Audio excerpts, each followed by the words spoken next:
ngahi mea e whamiri whai. Ko ia ko tuku whakamari e wani, ki a koula ki te au whahoko te nau.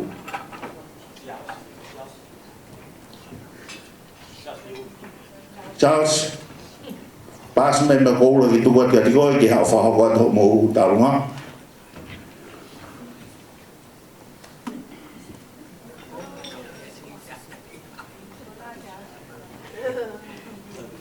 Whamaro lahi at beo whakamawhana, ai tau whiohi. Toi si ipe, pe a whai tau ki ngā wapa koe tau mātuku ia. Maro.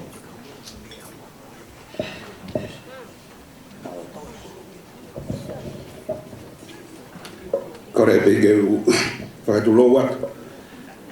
Whamaro ki he atua mawhi kone whakahoko a aho peheni ke tau kau whakataha e heni. Whamaro ko ke i he whaiwhekau i he popak mahoinga kune anga o mai mai whae ko ni kune anga o whatataha i mai tau tolu ki heni he ahoni whatapu heni ki he howeiki o siasi pa whatapu ki he au whaiwhekau ko tolu tau kau he malu e whaleni pe atu whatapu mawahi ki he kainga lotu o Epsomu, kainga lotu ya ku lotu a alaminia. Pe whatap ki he laumari ko tau kau whataha i he malu e whaleni. Tau tu kai kia hata loto fia i he a o e whae koni ki he tau whaka storia koni.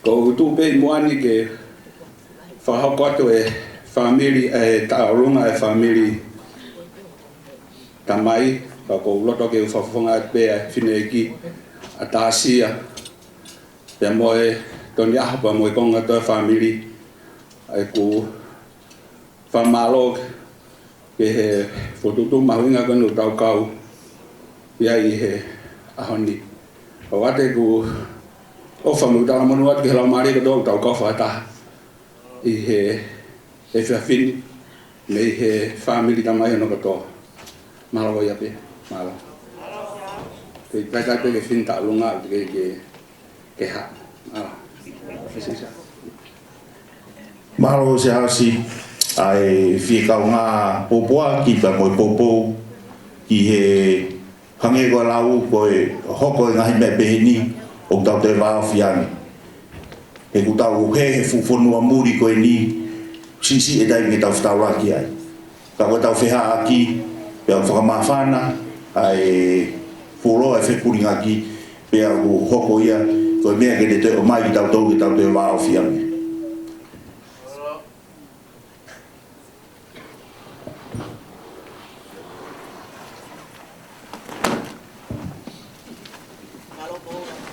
Malo koula. Oi, away! Oi, away! Out of the fin de be! Away! Ako kau tu poto be. Masa kau tu lo wat hoi kau.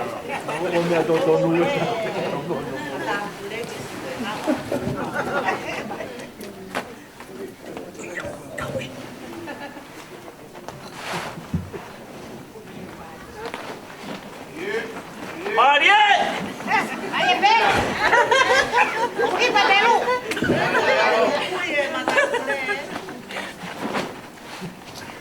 Sai do mo pu yao.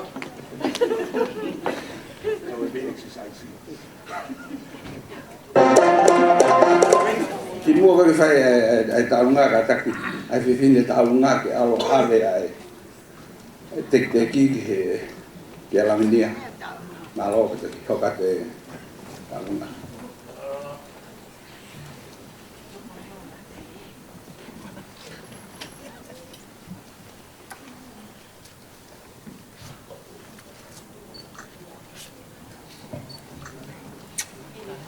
malo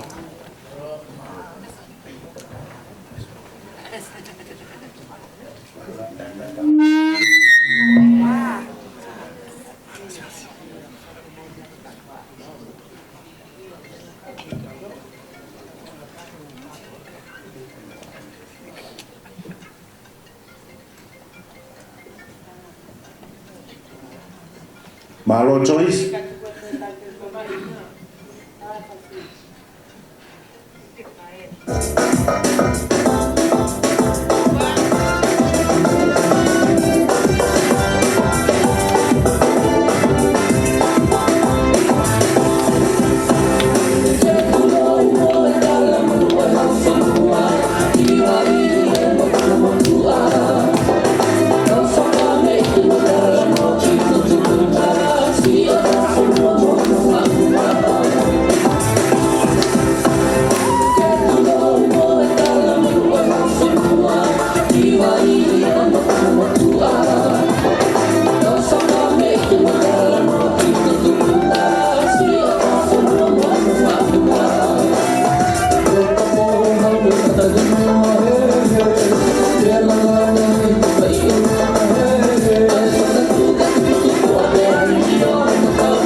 Malo Joyce, pe malo e whameite pe mo e popo taramonu ki a koe ni whamalo atu i he taulunga ko ia.